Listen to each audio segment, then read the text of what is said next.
Hey guys, welcome back to Harsh Worded Tenderhearted. Today we're going to be talking about growing up ugly. Ugly. Something I'm very familiar with. Growing up, my brother used to call me pork chop because I was chubby. There's this one picture of me on a roller coaster. Okay, if you are familiar with this Disney show Kim Possible, there's this one episode where it takes place in a summer camp, and the summer camp has like this toxic lake. And then Toxic lake. This one's my fault. Yeah, this one's because of her. And there's a camp. The camp's called Camp Wannaweep, and there's a Camp Wannaweep monster where really it's this guy that went swimming in the lake and he got like mutated. He looks like a monster, like a fish. His name's Gil, and there's this one picture of me. Insert side by side here. On a roller coaster. You know how like sometimes roller coasters take pictures, and I looked like the Camp Wannaweep monster. I got off that ride and we were looking for the picture and I just started screaming, dying because I was like, I would like to say I'm pretty good at that. Like if I see somebody or see something, like I'm quick to like just some random thing, pick it out of the back of my mind, be like, that looks exactly like this. And just for some reason in that moment, I picked out Camp Wannaweep Monster and I said, oh my God, look, Kai looks like the Camp Wannaweep Monster. And it's pretty accurate. That's what I'm saying. Yeah. It's so I'll put it side by side. But like, we've talked about it before. About when we were talking about the ugly Christmas sweater competition. Oh yeah. Our family's awful to each other. Yes. Like awful. We take it well though. Yeah. Any Filipino people watching this will know. They'll get it. And I've heard it from people of other nationalities too that also come from immigrant families that are like, no, Filipinos are bad. Like they're awful. Actually? Yeah. And I'm like, oh no, I know. Like I know. We've said this too, but we always have to have a joke in place. Otherwise, they'll find a joke. They'll find a joke in it's something. It's better to be in control of your own torment. Exactly. So we always pick Kai. Like, and I take it pretty well too, because I know it's not like you're not actually bullying me. Like you don't want me to like off myself. Like yeah, right. And like you know what? Like me and Audrey and Kuya were like the oldest, who were kind of like the ringmasters of all of the things. But we can take it back. Yeah. Like Kai can come back at us. Like everybody, like they can come back at us as long as you can take it. Like if you can dish it out, as long as you can take it. Like, yeah. It's good fun. And our family still makes fun of the other ones too, just for different reasons. Like they'll pick something out of all of us. So growing up, I had a unibrow too. Me too. Yeah, me too. I got made fun of for that. Yeah. And my flat nose, got called a pug once. Did you really? Yeah. Like oh my God, core memory in grade 1, sitting on the carpet. Chad. It was actually Chad, because we were in the same grade 1 class, and that should have set the tone for our entire friendship. You know what? I think that you look a little bit different than when you were younger. I look the exact same. Like if you pull up like baby photos or like photos even of when I'm kind of like in high school, like my face, everything, I just look like I grew a little bit. Your features grew with you. I feel like I grew into my features. Yes. Yeah. Same with our other cousins though. Nobody really looks like their baby pictures. I was ugly, I'd say, from like the ages of 7 to 14. And then 15, like if you look at my grade 10 school dance pictures, I look the same. Because I remember I started wearing glasses around 6. And I had those little circle glasses. Oh, like the Harry Potter ones. Yeah, but they were more oval. And I think that like solidified my ugliness. And then I got contacts. So I like fixed that pretty quick, you know? Yeah, I grew up wearing glasses too. And I got made fun of for that when I didn't start wearing contacts like regularly until the pandemic. Really? Yeah, I would wear my glasses to like university too, because the thing is, I would wear my glasses, but with the mask, it would fog up, and so it would annoy me. Yeah. I had my contacts like in high school. I just didn't wear them as much because like out of convenience, like I wasn't that good at putting them in yet. Like I didn't have a lot of practice doing that, so I just went with my glasses. And plus, like I was always late waking up, so it's easier to just like throw on my glasses, throw on my uniform, and go. But when COVID came around and it was the pandemic, and we had to wear like there was mask mandates, I just switched over to the contacts. So it was way more easier. And I've never looked back since. Interesting. I definitely went into high school with no glasses. Oh, yeah. I was wearing contacts every single day regularly. I also, again, I've talked about the full face of makeup before, like my lashes. You can't really wear glasses. That's true. You know? So it's like, by the time I started getting lash extensions, I couldn't be wearing glasses regularly. I also didn't wear makeup in high school either because I was wearing my glasses. And it would annoy me. Oh, see, yeah, this is... We're a little opposite. Very different. Yeah. When she came up with this topic, I started laughing. I was like, wait, what? But I love it. I think it's so funny. But I also started dyeing my hair. My mom started highlighting my hair. I think I was grade 4 or 5. That's when I first got highlights in grade 4. Love that. Yeah. So I've spent my whole life putting effort into my appearance. I don't know, like our family's also, like we said, like very rough. And for some reason, there's so much importance in Asian culture with the way that you look. Yes. Oh my God, I'm family friends with the aunt of Miss Universe. Oh my god, I love Yeah, I have a that. picture with Miss Universe. That's crazy. Yeah. That's crazy. Yeah, they're very, very harsh on like looks. Beauty standards and stuff Yeah. like that. Yeah. Like we talk about, we'd show up at a family party and we're kind of making fun of Kai. It was weird because I would get it from the elders in their language, like in Tagalog or Ilocano or whatever, but I would walk in and I would hear galing, galing. Have you ever heard that said to you? Yeah. I hate galing. I know they're not saying it. Like I know. Oh yeah, that's like mockingly. Yeah. So like, as soon as I walk into a family, that's what I hear. Oh, Nashi, galing, galing, look.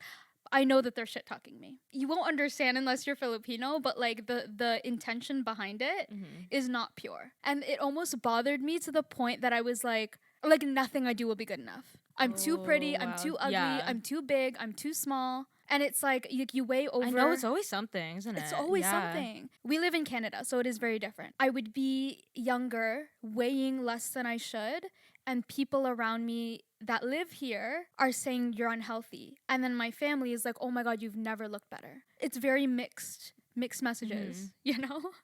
So growing up, that's hard because you're like, oh my God, what do I want to look like? Exactly, Yeah. exactly. And it's like then you gain a little bit of weight and you go to school, everyone tells you you look so good, and then you go home and everyone's calling you obese, which is insane. So I think it skewed all of our self-perception. Oh yeah, a definitely. lot.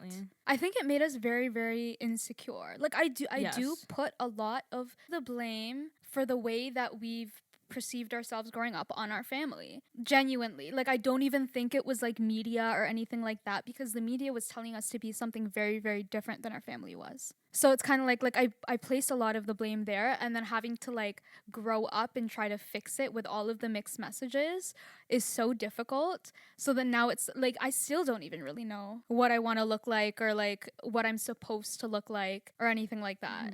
For the longest time, and we've spoken about this before when we were talking about pretty privilege, for the longest time, like I wanted to be white. Same, because it's like you know how when you go to Asian countries, like white the beauty people, standards are like switched. yes, It's like in the Philippines they want to be more pale, but like here Yes. it's like they want to be like darker and tanned. yeah. Yeah. And like I saw a bunch of TikToks at one point, and it was like people were shocked that in Asia people were stopping Caucasian tourists for pictures. I'm like, no, you're like celebrities over there. So it's a very, very different standard. So it's kind of like, obviously we wanted to be white. Our people think that's the most beautiful thing. I saw this mom on TikTok yesterday, a colored mom of a colored kid, and the little girl, she's doing her hair and she says, my hair is ugly. And the mom's kind of like worked up a little bit, and she's like, why would you say that? Like, who told you I that? think I saw this. I'm bawling. I'm sitting there bawling. As soon as the mom starts crying, I'm crying. But it's like, I hate to say this, but can you imagine we had that? Like, can you imagine like our parents or our family or like the people that looked like us that were taking care of us said, no, you're beautiful just the way you are. I saw this one TikTok too where this girl was saying that she wanted to get a nose job because she hates her nose, and she was telling her mom about that. And her mom was just sort of like, do you think I'm ugly too then? Because they have the same nose. Bye. And then she was like, oh my God, like I don't want to get my nose done anymore. Bye. Why I was crying? Yeah, like if I said that, like my elders would have been like, no, me too. Yeah. I also want to get a nose job. And it's like so weird because I've thought about that a lot too. Getting a nose job? Getting a nose job. Yeah, me too. We have an Asian nose. It wasn't until recently that I was like, you know what? I like my nose. Me too. Yeah. And I think this is weird to say, but I think it had a lot to do with their grandfather passing. Because it's like, that's how I look like him, kind of. So that, like, and barged its way into my head and said, no, you wouldn't look as much like Papa. And then I was like, ooh, never mind. Never mind. It's okay. And I think the pressure of looking a certain way or even having a standard set for us of beauty and grace and whatever made me feel less deserving. I've talked about this before, of anything growing up if I didn't look like that. And it's weird because we also talk about how intense the academic pressure is in our family and in our culture. So it's just kind of all around. It is. It's just a pressure cooker. Yeah. That's how diamonds are made, apparently. Exactly. And then some of us just never got there. Some of us just never got there. I don't know when it kind of switched for me, but I've talked about this too, where my mind did a little bit of a flip where I was like, oh my God, all I have is my looks. I don't know if it was when I was just I kind of started bailing out of school and like stuff like that. So then one of the pressures was completely gone for me. I was like, I'm never going to attain that now. So now I have to put everything in the basket of beauty. And then I just kind of ran with that, and I've been running with it ever since. Because again, I never went back to school. I never did this. I never did that. So at least I'm making them proud this one way. which is awful to say, but like it's rough out here, man. We're trying our best. Like, I don't think it switched for me until I got put contacts in, to be honest. Like, I'm not even joking. I'm Like, dead. during lockdown, it's like I had a lot of growth. Like, do you remember I was going through like that phase of like different styles and like just trying to figure out like what I liked and like how I wanted to like portray myself and express myself, because I didn't really, because pandemic, everything was paused. Pause. Yeah, yeah, Right. yeah. So I didn't have to worry about school. I didn't have to worry about really anything besides myself. Right. So then I had the time to sort of care more about it. I was a big Euphoria fan.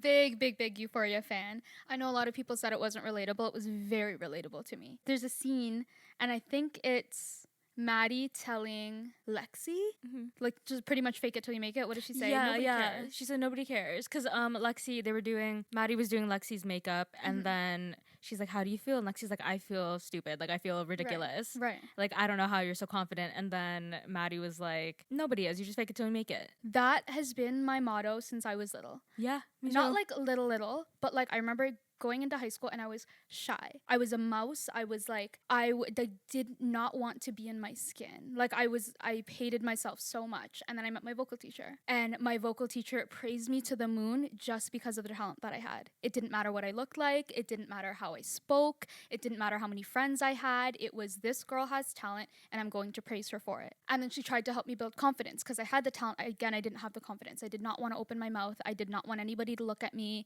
I didn't want to be known or seen.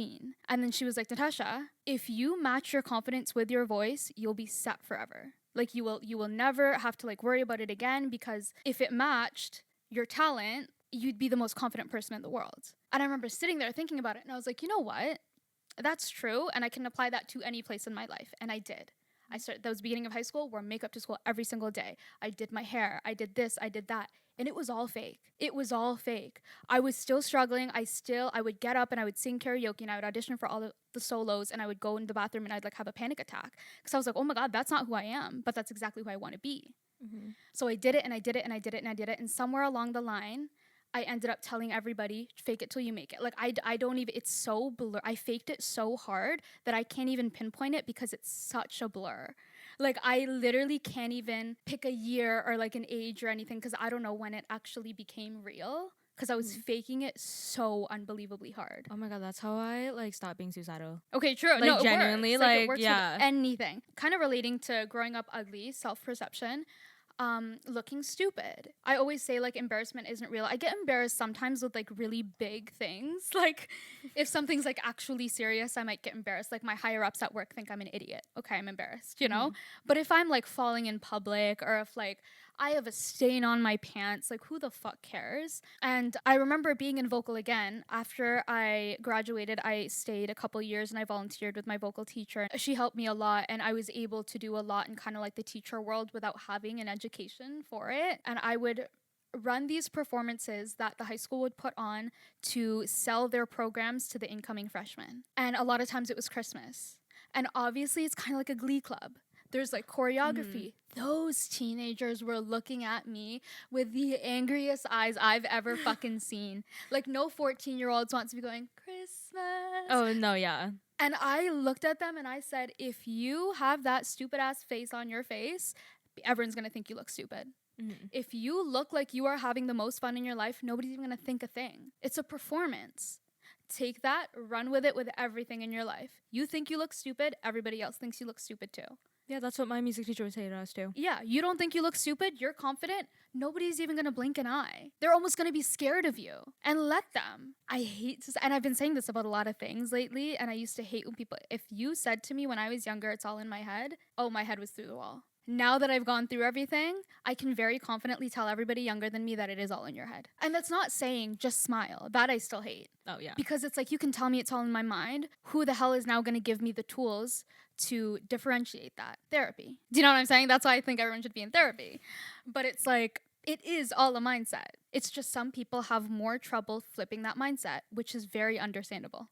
I also grew up with really, really, really bad body dysmorphia and an eating disorder. I've never really known what I look like. I That can must look be at so troubling. I know I can look at pictures and say, okay, that picture looks the same as that picture in my life, but I can't like look in the mirror and say, I think I'm healthy or I think I'm unhealthy or I think I weigh this much or I think I've gained, lost, I look different. I never really know. And then it's weird because then I'll go to like the doctor and they'll say something and I'm like, it's not at all what I thought.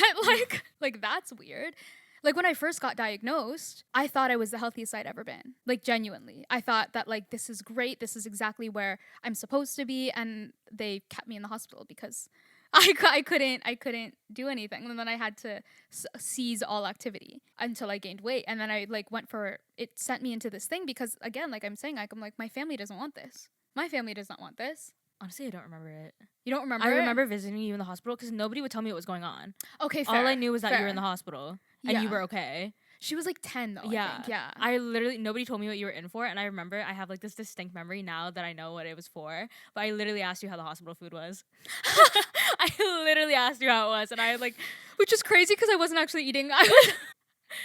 They were like, like, that's a core memory for me. That's all I remember from that time of you being like hospitalized. I never like take into account that she is 5.5 years younger than me, or 4.5 years, whatever. She's 5 years younger than me, so like I didn't even realize she would have only been 10 because I was 15. I was also very young, so like that's crazy. Yeah, no, they were shoving Ensures down my throat, and I remember it being so confusing. I remember you complaining about that. Yeah, You're like, the Ensures are horrible. They're horrible, and I remember it being so confusing because I'm like, wait, who's right? Who's right here? You know, and who am I supposed to be listening to? Because now I don't know, and now I'm stuck in the hospital. If you look at it now, though, I didn't even realize until after I had gained all the weight and like after I had kind of been out of it, I looked at pictures and I was like, holy shit. Yeah, They let me leave the house like that? Yeah, you're very like frail. Yeah, like my legs looked like the way that my arms do now. Like that's scary. I don't know. It scares me to have kids. Because if my daughter ever looked like that, I'd be sick. I think I'd be sick. Why wasn't anyone sick? Has it affected your perception of others at all? Not really. No. I don't think so. I think I placed so much importance on being ugly and not ugly growing up that now like when I look at other people, it doesn't matter at all. Yeah, it doesn't matter to me. Like in the slightest. And it almost confuses me. I'm not even gonna lie. Sometimes attractive people scare me. They intimidate me. They intimidate me for sure. And like I do think I'm very confident and I can like walk my way around any situation, but if you're attractive, I'm scared in my head. Is it because like they're attractive and you're scared that they'll perceive you as not attractive? Maybe. Because sometimes I get like that. Maybe. I'm like, sometimes I see an attractive person, I'm like, they probably think I'm so ugly. Yeah. Yeah. It could be. Okay, if you look at my roster, even if you look at my friend group and you line them all up, It's very mixed bag. It looks like the line at the grocery store. You know how some girls, like their friend group looks all the same? Yes. A complete opposite. Complete opposite with me. Like literally a random line for getting gas. Line for gas. And that's it. And if you look at my roster, same thing.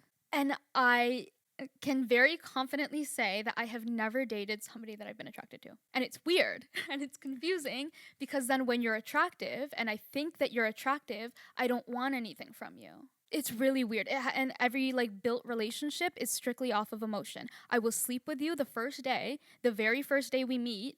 You will mean nothing to me. There will be no feelings until you show me a glimpse of your actual personality. And then I will stay or then I will go. It's so confusing. It is so weird. I've said it before to my friends that I'm not friends with ugly people. But like when I say that, I don't mean it in the sense like physically ugly. I mean it like personally ugly. She's the type of person that her friend group looks all the same. You think? Except for like your newer like additions, but your main like friend group that like we talk about and that you've kind of like grown up with for the past few years, I think they're all like one category. You know what? I can see it. Yeah. Mine literally looks like a whole forest. And I love my friends. Don't get me wrong. Yeah, I love my friends. It literally... I think my friends are great. Yeah, literally doesn't matter. It literally doesn't matter in the slightest, which is so weird because when I look at myself, it's all that matters. Another weird thing is that we grew up in a high school that had a very strict uniform policy. I honestly think that might have made it worse. I know. Just a little bit because there's no other ways to express yourself because everybody's dressed the same. So I got it both ways. I definitely got it both ways, especially because I grew up, we kind of grew up in the same areas at the same time. Like we moved from the same area to the same area. The area that we both started out in when we were very young is a lower class than the place that we're living now, the area. We live in kind of a big city, a very populated city, and it's segregated. Yes. You can tell. You know, there's memes all over Facebook and they're true. Where we grew up at first, it started when I was in grade 2. I understood it a little bit more at that school in that area. Because it would have or could have been detrimental for some students to show up in $100 clothes, and you had students there that were still getting those Christmas miracle gifts. Yeah, because it their was a families very couldn't big afford. gap. Like I don't know if Christmas miracle is something normal, but I know the whole idea is normal everywhere. But you like get an Like ornament. angel trees. I've seen a lot of that. And then you buy the gifts for the kids. The school that we went to, I received a gift. Everybody in our class did, just because of the way that the area was. Well, I was confused because our family could afford to have Christmas presents at home. So I was like, why am I getting a gift from the school? And then coming up here, you saw it a little bit more where like people had a little bit more money and it was a little bit more competitive and people were placed a lot more of their worth on material things. Where we live now is where we went to high school, and you can see that it's a little bit more competitive and it was a little bit more of a fight to get kids to conform, you know, because they had option. They did have option. I remember being like in grade 4 begging, crying my mom for Aeropostale hoodies. And those were expensive at the time. Like hoodies now are like so expensive, like it's the norm, but like back then Aeropostale was like like $60. Yeah, for a zip up. Yeah, for a zip up, whereas like the regular run of the mill hoodie would be like $40. Garage was $20. Yeah. Do you remember when Garage was cheap? It was cheap? Yeah. Oh my god. Like the cheapest store in the mall. I was like remember. almost embarrassed to shop at Garage. So like I kind of get it because it kind of takes that all away. Yeah, it equalizes everything. Yeah. But I think ours was, so I don't know how it was for you because you're younger. We had to wear black or white socks, black or white shoes, black or white laces. Oh, no? Hair ties It wasn't that tight with me. So I think they kind of realized, because even with my brother now, my brother's in grade 11 now, it's a little bit less strict. At the same high school you went to? At the same high school I went to. We would get sent home if our socks were colored. Really? Yeah.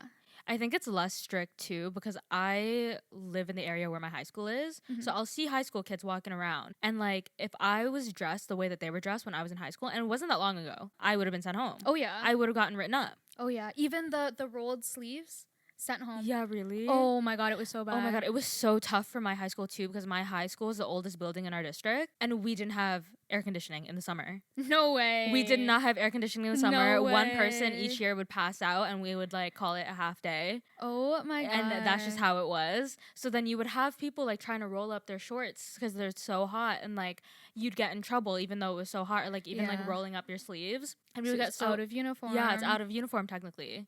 Yeah, it was rough, and it's very, very hard to find yourself in a space like that, to like set yourself apart or even know who you are, because all you are allowed to be is just like everybody else. Okay, so now we have a fun little segment where we're gonna expose ourselves and our red flags, like the ones that we wave. I thought this one was funny. It's something that I think about obviously when I'm like trying to heal. So I think it's something that everyone should think about anyway. I think, yeah. You know, like self-accountability. You should know yourself. Yeah. Even the ugly parts of yourself. Exactly. How are you going to fix it? That being said, these are things that we're actively trying to fix. Yes. It's just like funny to like expose ourselves like that. Mixed signals. I give very, very mixed signals. I just never really know what I want, don't really care ever. So I'm just kind of like, whatever I feel like saying right this second, that's what I'm going to say. And if it changes tomorrow, it changes tomorrow. So I'm very like... hot and cold? Yeah, no, I wouldn't say hot and cold, but like it is very confusing. Like if I'm calling you baby and we're not dating, run. Run for the hills. I don't even care to know your name. That's why I'm calling you baby. Okay, but typically... Oh my god, the it's booth guy. a term... Like, booth guy, I didn't know his name because he was baby from the time that he walked up to me at the bar. And that was it. I said it to a man the other day. I said, just take note, because it's like, it's not in term of endearment for me. No. It's like, I don't give a fuck about you. Car guy, never once. The only thing I ever called him was his first name. Interesting. Right? And it's confusing for me too. So, cut me some slack. My red flag is that I'm a former gaslighter. How so? Oh my god, I did not know what gaslighting was until I thought I was being gaslit, and then I actually looked into it and I was like, oh my god, I am a gaslighter. Before when people would tell me like, you're doing this, you're upsetting me, I'm like, I'm sorry you feel that way. Okay, yeah. You know? Yeah. Like, I know, I stuff used like to do that too. Yeah, I used to do that and too. I genuinely thought that I was being like considerate. Yeah. Like, I genuinely was like, I understand your perspective on that. Right, like that's what you think, but what Yeah. I think. Yeah. Yeah. I know better now. It does slip sometimes. But again, like we said, working on it. That is something I had to teach myself. I think I talked about that before with Car Guy. It was the very first time I was like, nope, you're right. I shouldn't have said it like that. And I was like, that was weird, but okay. I am the worst for, I wouldn't go as far as to say the silent treatment because I can never keep my mouth shut. Mm-hmm. Like I will never just not speak. But when I speak and I'm angry, it's okay, sure. That's cool. Do you know what I'm saying? I have something about me getting angry too. I said I get really mean and I'm mad. Yeah, me too. Yeah. Mean or like closed off. Like Yeah. if you're not getting a conversation out of me, Mhm. something is wrong. Yeah. Something's That's wrong. true. I'm like that too. Yeah. I'm also very stubborn. Me too. You better work to get out of that doghouse. You know what I'm saying? Like, I hate to break no contact. I don't like being the first one to do that, so I don't. I'm bad at that. I'm always breaking no contact. Always, always, always, always. But I'm also, like, again, I'll have a thought and I'll run with it. I'm a person that's like, say it. Say it anyway, even if your world falls apart. I have a really bad, like, I struggle with that because I'm like, okay, like, say it. Like, what's better, to speak or to die? And then I'm also like, stubborn though, don't want to speak. I struggle with that because I'm always speaking. And it's like, Natasha, know your worth. Don't speak. I think everyone is a liar. Oh my God. I don't know why. I recently started thinking that. Oh, really? Yeah, no, okay. Oh my God, I what think it's broke your trust? Okay, no. I'm very trusting. The thing is, though, I think that I had, like, little trust issues from, like, previous relationship, and they just weren't being triggered for so long that I thought that I was healed from it. Okay. But then I got into a little situation, and then, like, I started getting triggered, and I was like, oh my God. So that's why. I think you're lying. But they also could full well be lying. I don't know. I think it's weird because we've said this before too. Kayu will think, if Kayu trusts you and loves you and cares about you, she like won't think that you're lying to her. I won't. But if she like is iffy about you or like you don't have her complete trust, she'll dissect. I dissect everybody. Like my mom will say that she's leaving in 5 minutes. I'm like, you fucking liar. Like, you know, I don't know why. Somebody will say something about themselves even. I'm like, you liar. You're lying to me. Why are you always lying to me? Like, everybody's always lying to me. And I don't know where that started. Oh my God. Like, yeah, like every single thing. Like, somebody at work told me today that there was no hairnets, and I thought they were lying to me. Well, there had to be hairnet somewhere. Well, that's what I'm saying, right? But it's like, anytime somebody says anything to me, I have to dissect and like ask so many questions because I'm like, anything that comes out of anybody's mouth is a lie. No matter what it is, who it is, a friend. I just think everyone's lying to me all the time, and it's exhausting. I have commitment issues. I don't know where they stemmed from. Actually, I probably do if I think about it too hard, but I don't want to think about it too hard right now. Not on the podcast. But like, even since I was younger, I would save all my stickers. I would never put my stickers anywhere because then I wouldn't be able to take them off. What the heck? Yeah. And that just translated into my life, and now I just have commitment issues. I don't know. Wait, that's kind of crazy. What? The sticker thing? Yeah, I felt that sometimes with like some stickers, but like No, I would save all my stickers. That's crazy. Because then I couldn't, like, I was like, what if I put this here and I don't want this here You anymore? Then I regret can't it. take it out and I'm going to regret it. Right. Yeah, it's just always been like that since I was a child. Oh my God. You were a child with a fear of regret. Oh my God. That's insane. I know. Oh my God. And I'm an adult with a fear of regret still. I am very quick to anger, which I know is a really, really bad thing to say. I'm actually really trying to work on it because I want kids. But yeah, true. Right? But which is why I don't have kids right now. But I like there's no talking me down. Like if we're like fighting or if something's building, I'm done. I'm done. We have to go to sleep. I have to revisit the next day because this is just going to keep getting worse and worse and worse. Okay, yeah. Like there is no saving it at that point. As soon as I make the decision to be angry, we're both cooked. Go to bed. I'm like slow to anger, I think. Really? I think it takes a lot to get like a really genuine angry reaction out of me. And I'll just let things bottle up and build until like I explode. And I don't think that's healthy. Yeah. Not even like it's like an angry reaction. It's just like I can have an idea in my head and I'm like, okay, we're going out to eat at 7 p.m. at this place. And if you say, hey, I actually want to go out to eat at this time I'll at get this annoyed. place, I'm like, okay. And immediately I'm already closed off. That's it. There was no talking down. There was no discussion. I'm like, whatever you want, bro. I get annoyed when that happens, and then like you can tell I'm annoyed, and then it's just not a good time for anybody. Exactly. Like it's very, very quick. This kind of goes along with mixed signals and me being an awful person. But if I have you driving me around the city, buying me things, buying me food, paying for our hangouts, I don't give a fuck about you. I do not give a flying fuck about you because if I did give a fuck about you, I'd want you to save your money and I would want you to be You'd mature. offer. Yeah. You know, and it's so funny because like story time. I think I might have told the story time, but one of the guys that I was involved with who liked younger females said something about, again, he was older, way older than me, 6 years older than me. Okay. 6.5. And he's like talking like, oh my God, I'm just kind of starting to realize that the girls that like you spend so much money on, like it doesn't really matter because they don't actually like you as much as the next guy. I was like, oh my God, bingo, he got it at 33 years old. You know what I'm saying? Like, it's like, you're telling me that was never occurred to you. Yeah. And it makes me kind of feel a little bit weird with guys because I'm like, wait, do they all think that? Do they all think that I'm liking them more because they're buying me stuff? Because sometimes I think they do because they're like, oh, a big macho man provider. In reality, it's lowering my respect for you every single time. Yeah, that's crazy. Do you know what I'm saying? Like, first of all, you think that I can be bought? My time can be bought? My energy can be bought? No, absolutely. I place my energy where I want to. Second, again, like with that same guy, I always offered. I did not want him spending his money on me. It's okay. We can split. Like, yeah, we're not a thing. But at the same time, I hear you and I hear your dreams. I hear your goals. Save your money to do that because that's what I care about. If I don't give a fuck about you, this guy driving me around right now, I don't give a fuck. Spend all your money on me. I'm not going to talk to you tomorrow. Take note, guys. Save your money. Save your money for where it matters. I have a very disorganized attachment style. It's either I'm too avoidant or like I'm too anxious, and it's only recently that I'm sort of trying to find a balance between them. Yeah. I'm usually very anxious, but my BPD makes everything confusing. Like, it's like, it literally depends how I wake up that day. I'm like, your life is a roller coaster. I know. I would say, my mom, like, actually gets scared because I wake up and I'm like, no, that's literally just how I woke up.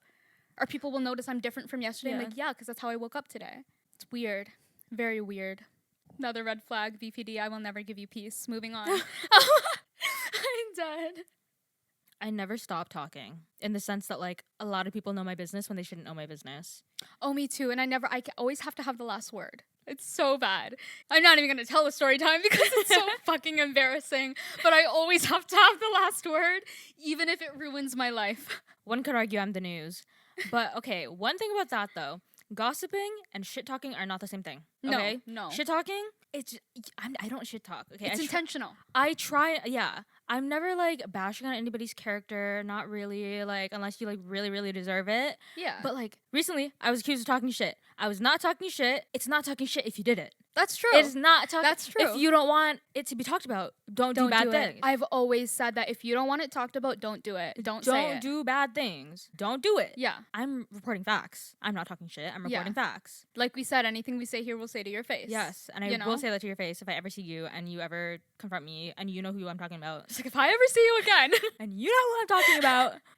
I'm dead. Oh my God. Yeah, no, it's very different. It's very, very different. Do we shit talk people sometimes? Absolutely, yes. But you deserved it. If you don't deserve it, we're still gonna come here and go, yeah. You know? Tell me you're not. Tell me you're not. I only ever shit talk people who deserve it. Yeah. And even I have morals. Even then, when we shit talk, we get upset. Yeah. Do you know what I'm saying? Like, we're not like... we don't like being mean. Yeah, we're like, oh my God, I can't believe. Like, yeah. Yeah. Another red flag is I talk about my exes. You know, I've talked about this before again in a very, very, like, one of our first episodes, actually, I think. Like, we were still in the Jeep. But I empathize with it a lot because those were memories that I had that were very, very true to me and very real to me. And you have memories with past people that are very true to you, very real to you. I will know exactly how to love you, right and wrong, knowing your past, you, same to me.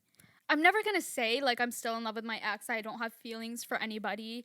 But, like, I think it's to know somebody is to love somebody. To know them is to know everything about them, you know? I'll wear an ex's sweater, too. So, like... Okay, so that's all that we have for today. Thank you for watching and or listening. If you're watching on YouTube, make sure to like and subscribe. Make sure you're following us on all of our socials at HWTH Pod. And we'll see you next Saturday. Bye. Bye.